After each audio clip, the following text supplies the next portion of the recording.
Nine કેએમનું ગુજરાતમાં આપનું હાર્દિક સ્વાગત છે।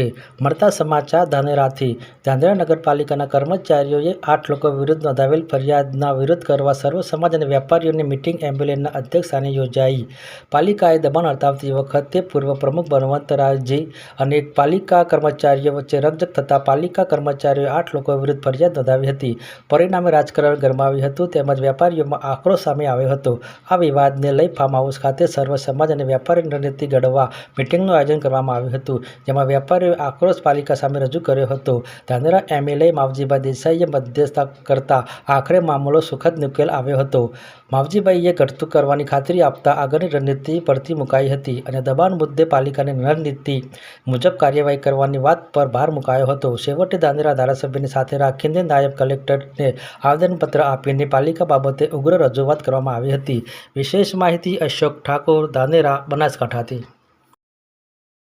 આજે જે નગરપાલિકાના એન્જિનિયર દ્વારા જે લોકોને પરેશાન કરે અને લોકો ઉપર વેપારીઓ ઉપર ફરિયાદ દાખલ કરી છે રાજકીય આગેવાનો ઉપર, એ બાબતે આજે સર્વે સમાજની એક મિટિંગ મળેલી અને એ મિટિંગના અંતે આજે અહીંયા આગળ